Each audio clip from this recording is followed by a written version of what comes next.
हाँ तनु,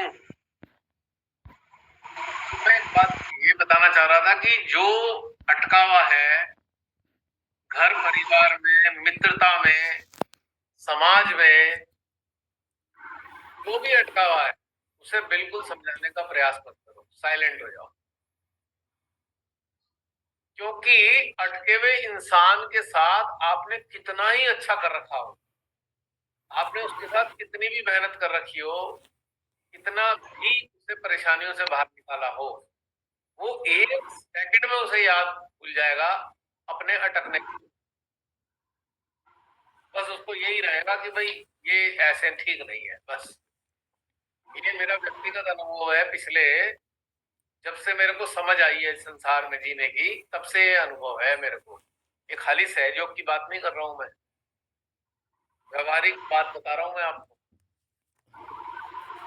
क्योंकि उसका जो अटकन है, उसके आगे वो कुछ समझता ही नहीं किसी चीज को। उस वक्त तो वो एक सेकंड वो कभी समझने की कोशिश भी नहीं करेगा। उसके आगे उसे आगा पीछा कुछ भी याद भी नहीं रहेगा। उसे तो रहेगा बस ये चीज ठीक नहीं है और ये चीज गलत हो गई। और ना ही वो एसेस ये कर सकता कि कौन सी परिस्थिति में, किस परिस्थिति में क्या बात कही गई, वो भी ये भी एसेस नहीं करेगा। बस वो बात को पकड़ के बैठा रहेगा। हमारे घर में भी कई लोग ऐसे थे, बस बात पकड़ के बैठ जाते थे और पता लगा 2 साल बाद भी बात ही हो रही है तो वो 2 साल पहले की बात याद दिलाएंगे आपको पहले। अच्छा, हमें तो याद भी नहीं हो गया, लेकिन वो 2 साल पहले की बात लेके बैठे हुए हैं कंटिन्यूअस। बड़ी हंसी आती थी, भाई अभी तक नहीं छोड़ी। और आपने किसी और संदर्भ में कह दी, या आपने पूरी बात समझ नहीं पाए, किसी कारण से सुन नहीं पाए, देख नहीं पाए, और बिना आपने आधी चीज देखे या कोई आधी चीज समझे, और आप किसी चीज में बिजी हो, कोई और चीज में लगे हुए हो, और आपने आधी बात किसी की सुनी और उसी मुताबिक जवाब दे दिया, पर वो वहीं अटका हुआ है। वो हटेगा नहीं वहां से, क्योंकि उसके अंदर का अहम संतुष्टि नहीं होने का। जब तक वो ये आपको साबित नहीं कर देगा कि आप गलत हो, तब तक उसे चैन नहीं आने का। न रात न दिन उसे अंदर चैन नहीं आता। अपने यहाँ देखता हूं मैं, कई कई साल की पुरानी बातों को लेकर अभी भी लड़ते हैं, अभी भी झगड़ लेते हैं। जब मन करता है झगड़ लेते हैं। क्या कमाल है, कहां से लाते हो ये सब अपने अंदर? 2-2 3-3 साल पुरानी बातों में भी झगड़ा कर लेते हो। तो ये क्या होता है कि वो जो एक अपने को सिद्ध करना, आश्चर्य की बात है, सिद्ध किस आधार पे कर रहे हो? और मैं इसके जड़ में जाता हूं। आप सिद्ध किस आधार पे करना चाहते हो? वो आधार क्या है? What is the name of that base जिसके आधार पे आप सिद्ध कर रहे हो?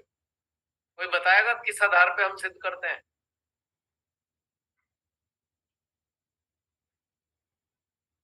यहाँ संसारिक बातों से संबंध है, ध्यान की बातों नहीं कर रहा हूं मैं अभी। क्योंकि बातें इसलिए जरूरी होती हैं, ये वाली बातें जो अभी हो रही हैं इसलिए जरूरी हैं क्योंकि बहुत सारे लोग इसी में अटके हुए हैं। अपने घर परिवार में भी अटके हुए हैं और ध्यान के साथ में जुड़े हुए लोग भी अटके हुए हैं। बताओ आधार क्या होता है सिद्ध करने का? डेटा हमारे पास जो सेव्ड है, या जो हम जिस चीज से जी रहे हैं, हम उसी पैरामीटर्स पे जज करते हैं और बोलते हैं तुम बेकार हो या तुम जो बहुत अच्छे हो। जो आधार है, हमारा आधार है हमारी कंडीशनिंग, हमारा आधार है हमारा सिस्टम, जिस सिस्टम से हम जीते आ रहे हैं। हमारा आधार है हमारी मेमोरी, हमारा आधार है हमारी परवरिश। संस्कार पुराने।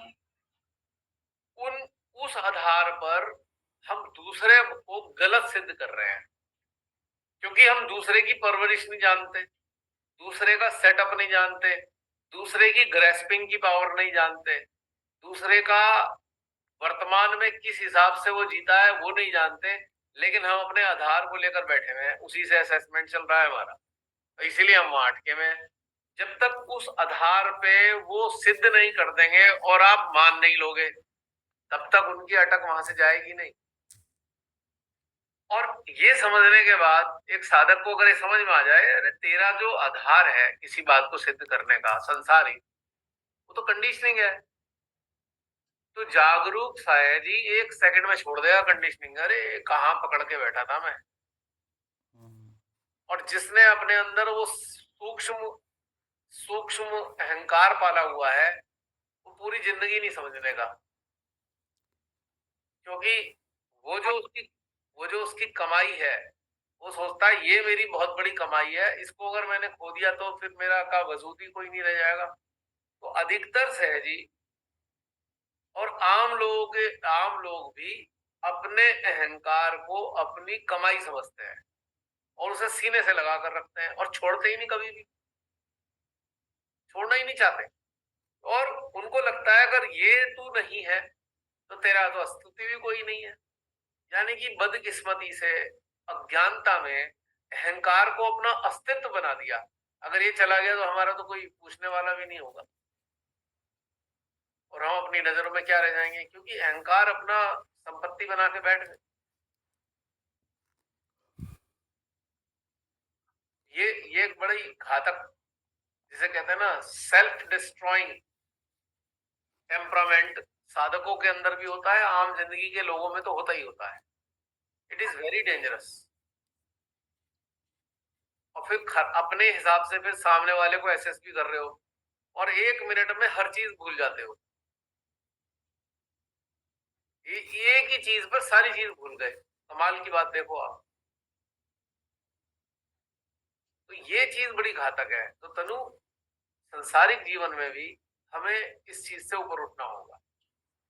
सबसे अच्छी बात है कि अपने आप को मान लो, कोई कह रहा है हाँ भाई गलत है, हाँ ठीक है, क्योंकि भाई अपनी नजर में तो वो गलत मान रहे हैं, तो भाई हम उनसे क्यों झगड़ा करें। हम कहते हैं हाँ भाई तुम्हारी नजरों में गलत है, कोई बात नहीं है, हमें भी सिद्ध करने की कौन सी जरूरत पड़ गई आपको। अब मेरे जैसे के साथ थोड़ी सी दिक्कत आती है, क्योंकि मैं जिससे जुड़ा हुआ हूं, चाहे वो घर परिवार का हो या सहजी हो, उसकी चेतना के कल्याण से मेरा एक गहरा क्या कहते हैं उद्देश्य होता है कि जो जुड़ा है इसकी चेतना विकसित हो जाए। तो मेरा बताना तो उसकी चेतना के विकास के लिए है हर हालत में, कि इधर से नहीं, इधर से नहीं, इधर से, यहाँ से, यहाँ से सब, पर वो तो अटका हुआ है। तो बेस्ट क्या होता है, छोड़ दो, चेतना विकसित होगी, गियर निकलेगा तो समझ में आ जाएगा। तो ये तनु, और आप सबसे मेरे को ये कहना है, आप सब ऐसी चीजों को डेली एनकाउंटर करते होंगे अपने सराउंडिंग में।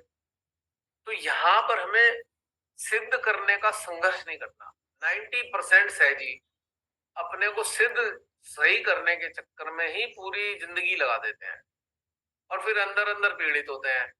सबसे पहली यही चीज हमें त्यागनी है। अगर समर्पण करना है तो इसी चीज का समर्पण करना है कि हमें किसी अटके हुए को कभी नहीं समझाना, जैसा वो जीता रहे। और ये समस्या क्लोज रिलेशन में बहुत गहरी है। जो क्लोज रिलेशन है वह बहुत गंभीर समस्या है, वेरी बैड सिचुएशन, क्योंकि वो तो फिर एकदम थ्रेटनिंग हो जाता है ना, आर पार वाली लड़ाई शुरू हो जाती है ना रिलेशन में। तो कहते नहीं, अच्छा नहीं मान रहे, जाओ हम नहीं मानते, खत्म। तो यहाँ पे अगर आप समझ गए, और एक बात और बता दूं, आप जागरूक हो तो आपने ही समझना है और कोई नहीं समझने वाला। जो हम किसी ये और बात तो को सत्य समझाना है। चाह रहे हैं कि भैया ये हाँ, जो अटका हुआ है है, जो अटका हुआ है वो नहीं समझता, जो अटका है वो कभी नहीं समझता, हमें ही समझना पड़ता है। एग्जैक्टली मतलब उनसे बहस करने का कोई वो नहीं है, आप पूरा ये पकड़ा जाता है आपका और आप ही परेशानी झेलते हो। आपको ही बस। सरेंडर करना, भाई तू ही सही है, वो उतने में ही खुश, ईगो उनकी पैम्पर हो गया, एंड दैट्स उनका अच्छा, वही है। और स्पेशली सहजी, अगर वो अटका हुआ है, अगर वो आपकी बात से कन्विंस नहीं हुआ, अंडरस्टैंड नहीं करा, और आपने छोड़ दिया समझाना, अब उसकी ईगो डबल हर्ट होगी। अब मुझे पूछ भी नहीं रहे इस बात के लिए, अच्छा, फिर वो क्या करेगा, उसके अंदर प्रतिक्रिया होगी। अब प्रतिक्रिया होगी, फिर वो क्या करेगा, इधर उधर खुसर पुसर शुरू कर देगा सराउंडिंग में अपने, खुसर पुसर, इसका यूं, इसका यूं, इसका यूं। मैंने पिछले पिछले 20-22 साल में ये सब देखा। तो धीरे धीरे खुसर पुसर चारों तरफ बढ़ानी शुरू करेगा, क्योंकि उसकी उसकी अहम को संतुष्टि नहीं मिल रही, और फिर वो बाकी लोगों से भी उस वाले सहजी को गलत सिद्ध करा के की भरपूर कोशिश करेगा कि चारों तरफ के जो उनको कह के तैयार करके उनसे ये कहलवा दूं, हाँ भैया ये गलत है। ये भी एक इंटरेस्टिंग पहलू देखा मैंने। किंतु उसकी ये हिम्मत नहीं होती कि पब्लिकली ये साबित कर दे भैया ये गलत है। वो खुजर पुजर करके चारों तरफ फैलाएगा इस बात, आमना सामना करने को तैयार नहीं है। अच्छा, जो खुसर पुसर करके, जिन्होंने खुसर पुसर ग्रहण की है, वो आगे खुसर पुसर कर रहे होते हैं, उसे आगे बढ़ा रहे होते हैं। ये सिलसिला देखा है मैंने। प्रियंका मुस्कुरा रही हो, शिकार हुई हो। बहुत सारे लोग इसके शिकार हुए हैं, मुझे पता है। तो वो एक लॉबी तैयार कर रहे होते हैं जिससे किसी तरह यार उनकी जो ईगो को शांति नहीं मिल रही है। 10, 20, 50 लोगों के बीच में किस तरह सिद्ध कर ही दो भैया इन्हें। अच्छा, ऐसे भी बहुत से लोग हुए जीवन में, बहुत सारे ऐसे संपर्क में सहजी आए। मैंने देखा यार बहुत से सहजी मानवता के अगेंस्ट जा रहे हैं, किसी दूसरे सहजी को सता रहे हैं। जब मैं देखा कि ऐसे सहजी ये सता रहे हैं, मैंने महसूस करते ही मेरा हृदय एकदम डिस्कनेक्ट हो जाता है ऐसे लोगों से। अगर मैंने को ये दिख गया कि एक सहजी दूसरे को सता रहा है, तो उससे मेरा अंदर का सिस्टम ऑटोमेटिकली डिस्कनेक्ट हो जाएगा। सोचने का भी कष्ट नहीं करता मैं कि भाई मुझे सोचने की जरूरत हो, या तो ऑटोमेटिकली कटाक से कट गया, कनेक्शन कट। अब कनेक्शन कट करने होने के बाद में जिसका कट हुआ है, अब उसको ये कुछ दिन बाद एहसास हो गया ये तो कनेक्शन कटा हुआ है। अब उसके अंदर ईगो बलबलाना शुरू कर देती है। अब गड़बड़ करी उसने, मानवता के खिलाफ गया वो, दूसरे सहजियों को सताया उसने। अब उसे रियलाइज हुआ कि कनेक्ट इसलिए हुआ है कि मैंने जो हरकतें की हैं इसके कारण कनेक्शन कट गया। अब उसकी ईगो जागेगी, अब वो सारे में फैलाना शुरू कर देगा, बेसलेस बातें फैलाना शुरू करेगा जो कभी हुई नहीं है, ताकि एक समूह तैयार हो और समूह के हिसाब से वो समूह सारा बोलना शुरू कर दे ऐसी बातें। क्योंकि उसको जो तकलीफ हुई, उसकी ईगो जो हर्ट हुई कि डिस्कनेक्शन कैसे हो गया, उसको वो सह नहीं पा रहा। तो उसके अंदर प्रतिक्रिया हो रही है कि समूह के अंदर ये मैं सिद्ध करके समूह को भी तैयार कर लूं जिससे गलत साबित हो जाए चीजें। ये भी मेरे सामने बहुत सारी चीजें आई। तो ऐसी कंडीशन में अगर आप ऐसी चीजों का शिकार हुए हो, तो मेरा आपसे एक सीधी सरल बात कहनी है, you should not move with all such things. आपको जो आ रहा है आप तक, इधर उधर से बातें आ रही हैं, बिल्कुल शांत रहो। क्यों? क्योंकि उन चीजों का आपसे कोई लेना देना है ही नहीं, और आपका कोई कंसर्न ही नहीं है उन चीजों से। अगर आप अनर्गल बातों से प्रभावित हो रहे हो, तो इसका मतलब आप उन्हें ग्रहण कर रहे हो, और ग्रहण कर रहे हो तो कहीं ना कहीं आपको तकलीफ दे रही है बातें। You should not take. Mind clear हो गया? अब जैसे हमारी रमनी बहन को इन बातों का शिकार होना पड़ा लुधियाना में, है बहन, बिना बात के हमारी बहन के खिलाफ पता नहीं क्या क्या बातें फैला दी गई, और बेसलेस बातों का सारे में फैला फैलू के उन्हें शिकार बनाने की कोशिश की गई। और हुआ क्या? शिकारी खुद शिकार हो गया। परमेश्वरी की शक्ति कार्य करती है। बहुत जगह ऐसा होता है। अब तो ट्रेंड सही हो गया है, जगह जगह मैं देखता हूँ ये कहानियां। ये सारी बातें मुझे बताने का एक उद्देश्य है, ये सारी वो अनकही बातें हैं जिनको शेयर नहीं कर पाते होती है ये सब चीजें। हाँ, मैंने भी एक्सपीरियंस की है अपने मतलब जीवन में, ये सब चीजें होती है। बट बात वही है ना, हम अपनी प्रैक्टिस कितनी ज्यादा इम्प्रूव करते हैं, हम अपने आप को कितना ज्यादा, सारा जो क्रम है वो सिर्फ अपने आप को सुधारने का ही है, और उसी का ही फल हमें मिलना है। हमें किसी की मतलब चिंता नहीं करनी, मिलना इवन बच्चों की भी, वो सब अपने आप ऑटोमेटिकली होता रहेगा। जब हम उसमें उलझते हैं, हम खुद ही बुलावा देते हैं इन सब चीजों को। एग्जैक्टली।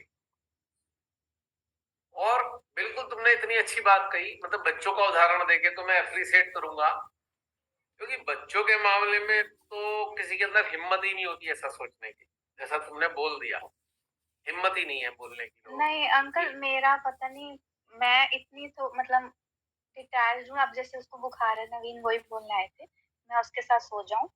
मैं कहा नहीं, उसको मेडिसिन दे दी है, उसको सोने दो, कोई बात नहीं, अभी ठीक हो जाएगा। मतलब इतना नहीं कि उसके साथ जाके बैठूं और पूरा उसको करूं, ठीक है हो जाएगा, थोड़ी देर उसको सेटल हो जाएगा। मतलब ये अंदर से ही आती हैं चीजें ना। क्योंकि आपके अंदर प्रेम है, मोह नहीं है। 99.9 लोगों के अंदर मोह होता है, जिसे वो प्रेम समझते हैं। और मैंने देखा ये फैमिली में रहकर जिनमें मोह है ना, वो बहुत ज्यादा परेशान रहते हैं। इतने इतने कारण से वो मोह के कारण परेशान होते हैं। ये मोह ही है ना जो परेशानी देता है हमें। क्योंकि मोह जो है एक बहुत बड़ी समस्या लेके आता है आपके साथ में। मोह ऐसे ही फ्री फंड में आपके पास नहीं आता, वो समस्याओं का अंबार लेके आता है। सबसे पहला उसके साथ हम हम्म, उसके साथ ही हम सोचना शुरू कर देते हैं ना, मोह के कारण नहीं, कि उसने मेरा ऐसा नहीं किया, ऐसे नहीं किया। मतलब कितनी सारी प्रतिक्रियाएं शुरू हो जाती है और दिमाग चलना शुरू हो जाता है। फिर आप अपने अंदर ले लेते हो सब कुछ। बिल्कुल, और फिर आप पूरी परेशान होते हो, कूदते रहते हो, हाँ। कभी इधर कूद कभी उधर कूद, और ना चेहरे लटके होते हैं, चेहरे पे खीज भी हो सकती है, चिड़चिड़ाहट भी हो सकती है, वो सारे मोह के आफ्टर इफेक्ट हैं। जैसे और रिएक्शन कई होते हैं ना बार अंकल एंटीबायोटिक के। फैमिली में ना किसी बंदे पे चित्त हो जाए तो उसके रिफ्लेक्सेस भी मैंने देखे हैं। हाँ, वो तो उसका आएंगे। गुस्सा मुझ में रिफ्लेक्ट होता है। हाँ, मतलब ऐसी चीजें देखी है मैंने। वो फैमिली मेंबर का ही नहीं, और उसको चित्त जहां जाएगा उसके रिफ्लेक्सेस आएंगे, चाहे वो फैमिली मेंबर हो चाहे कोई भी हो, इससे नहीं फर्क पड़ता। और वो जो प्रॉब्लम होती है ना मोह वाली, वो बड़ी भयंकर है प्रॉब्लम, और वो नजर नहीं आती कि मोहग्रस्त है हम। तो मैं कह रहा था कि मोह अपने साथ एक बहुत बड़ी समस्या लेके आता है। उस समस्या का नाम नाम है एक्सपेक्टेशन। इससे घातक कोई चीज नहीं। एक्सपेक्टेशंस। एक्सपेक्टेशन से घातक तो कोई समस्या ही नहीं है। ये मोह के साथ फ्री में मिलती है।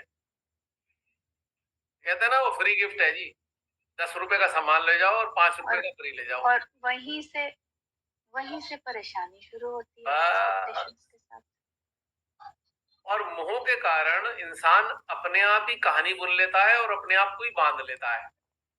मतलब कहानी भी खुद बनाई, बांध भी अपने आप को लिया, और फिर सारे में गाना गा जकड़ा दिया लिया हम तो खुद। बंधे हुए हैं। अरे भैया, पट्टा तूने खुद ही तो गले में डाला, कोई तेरे गले में पट्टा तो डाल था रहा ही नहीं था, तूने खुद ही तो गले में पट्टा डाल लिया, अब फिर बंध गए। जैसे मैंने एक बार उदाहरण दिया था ना, जी। हमारे बहुत से घर में ऐसे हैं कि 20-20 साल हो गए कहीं गए हुए, अपने घर छोड़ गए। मैं कि जा क्यों नहीं रहे हो? नहीं नहीं नहीं, घर छोड़ के नहीं जा सकते। भाई घर में क्या है छोड़ने में? नहीं नहीं नहीं नहीं, वो कोई है नहीं। अरे भैया, जब जीवात्मा शरीर छोड़ेगी तब क्या करोगे? यहीं रहोगे घर में भूत बन के? तो सोचने की बात है थोड़ा सा। नहीं जाते छोड़ के, ऐसा चेप रखा है हर जगह, और छूटना है लेकिन फिर भी चिपका के रखेंगे, पूरी तरीके से चिपका के रखेंगे, पूरी जिंदगी पीड़ित रहेंगे। और जिससे मिलेंगे अपनी परेशानी बताएंगे उसे। गहराई में जाओगे तो पता लगेगा है इसे परेशानी है कहाँ, इसने तो खुद ही ओढ़ी हुई है। क्यों? नहीं नहीं, वो उसने ऐसा कह दिया था। अच्छा, अब उसने ऐसा कह दिया था भाई, खुद ही कहानी तैयार करी, खुद ही अपने आप को बांधा, और बंधने के कारण जो प्रतिक्रियाएं हो रही हैं उसको और अपने जीवन में बांध लिया। तो एक चेन बन गई है लगातार, उसमें हम घूमे जा रहे हैं घूमे जा रहे हैं घूमे जा रहे हैं। मेरे एक बहुत ही नजदीकी रिश्ता है, मैं उसे पिछले कम से कम 50-30 साल से तो देख रहा हूँ, 30 ईयर से। जो 30 साल पहले बातें करते थे वो आज भी वही बातें करते हैं। उसी जोन में है 30 साल से, एक ही जोन में 30 साल पुराने वाले। मैं कभी सांप भी केसली बदल देता है, वो छोड़ दो उन बातों को पीछा, कब तक लटकाए रखोगे इन बातों को? नहीं, जब भी मैं जाऊंगा वही वाली बातें करनी। फिर मैंने अंत में कह दिया भाई देखो, मैं आया हूं मिलने, प्यार से हाल चाल पूछने, वही वाली बातें दोहराओ मत, वरना मैं आऊंगा ही नहीं, कहना पड़ा मुझे, क्योंकि उसे पकड़े बैठे हुए हैं। क्योंकि उन्हें 30 साल से उनकी संतुष्टि नहीं हो रही। क्यों उन्हें संतुष्टि इसलिए नहीं हो रही, मैंने शायद ऐसा लगता है उन्हें, मैंने अपनी बात किसी को बताना ही नहीं है ढंग से। अच्छा भाई, बताते जाओ बताते जाओ। कभी आपने ड्रंकर्ड लोगों को देखा है? मेरा पाला बड़ा बड़ा है ड्रंकर्ड लोगों से। हमारे कुछ घर में भी हुआ करते थे, रिश्तेदारी में ज्वाइंट फैमिली होती थी, तो कुछ हमारे ड्रंकर्ड भी थे, बड़ा मजा आता था उनके साथ में। आए प्यार वाले थे, ऐसा नहीं था कि झगड़ालू हो। एक आध झगड़ालू था तो एक आध प्यार वाला भी था। प्यार वालों की कहानी बताऊंगा, बड़ा मजा आता है। आ रहे हैं आराम से झूमते झामते, जैसे मस्त हाथी देखा है आपने कभी जंगल में घूमता हुआ, तो साथ में कुछ सामान भी लाना उन्होंने, खाने पीने का। हम छोटे बच्चे होते थे तो खुश कर दिया, ये बच्चे के लिए इसके लिए ये लाए, इसके लिए ये लाए। फिर कहेंगे इधर आ, आके बैठ गया मैं वहां जा रहा था, फिर वो ऐसा हुआ, मैंने कहा ठीक है सुन लिया। 2 मिनट बाद फिर वही वाली बात दोहरा दी। फिर 2 मिनट बाद ये, भैया आधे घंटे तक एक ही बात वो चली जा रही है चली जा रही है, जैसे वो अटक गई। तो डंकट की हाल ये है। तो लेकिन बहुत से लोग बातों को पकड़ के जो बैठ जाते हैं वो ड्रंकर्ड जैसे ही होते हैं। जब भी उनसे मिलो उनका रिकॉर्ड वहीं मिलता है जहां अटका था, वहीं से फिर शुरू हो जाएगा। तो इससे क्या होता है, उनकी जिंदगी में समस्याएं कभी खत्म होने की नहीं, क्योंकि उन्होंने समस्याओं को पकड़ रखा है।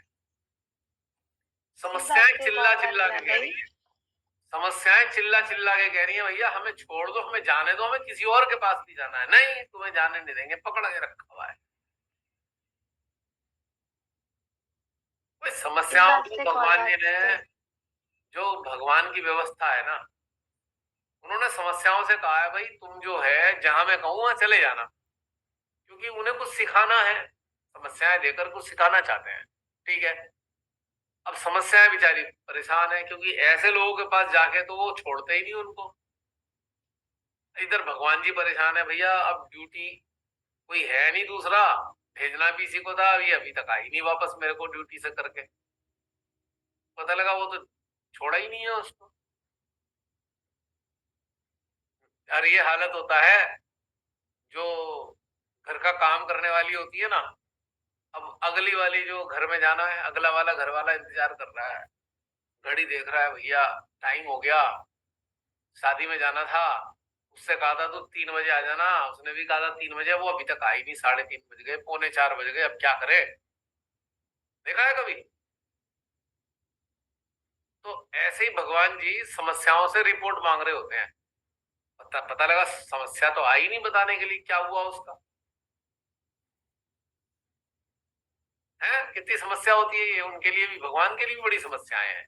पूरी दुनिया कैसे चलाएं आखिर, किस किस को उन्हें समझाना है, किस किस को सिखाना है, बड़ी झंझट है ये। तो कुल मिला के निचोड़ क्या निकला तनु, तुमने बता ही दिया। कुल मिला के यही निचोड़ निकला कि ये जो समस्याओं में हम उलझते हैं, हमें नहीं उलझना चाहिए। सामने वाला अगर जो अड़ा हुआ है जिस चीज पे उनको बिल्कुल भी उनकी मतलब ईगो को हर्ट नहीं करना चाहिए।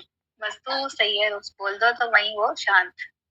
हाँ, और एक इंटरेस्टिंग बात और है, वो आपको पहले कहानी सुनाएंगे, सुन लिया आपने, उससे पूछेंगे, और पूछेंगे कैसे, आपको खुद ही ऑप्शन देंगे, देंगे भी खुद ही ऑप्शन, भैया ये वाला टिक कर दो। आपको वो ऑप्शन समझ में आ नहीं रहा है, पर वो आपसे वही वाला टिक कराने के लिए बता रहे हैं आपको कहानी। ये भी एक इंटरेस्टिंग बात देखी है मैंने। मैं आपकी अपनी समस्या बताई, समस्या बताते बताते बताते आपने कहा ठीक है। अब वो पूछने का जब नंबर आ रहा है, पूछने से ठीक 30 सेकंड पहले उस सारे घटनाक्रम पे अपना एक ऑप्शन दे देंगे आपको कि भाई आप भी उसे डिट्टो मानते नहीं है।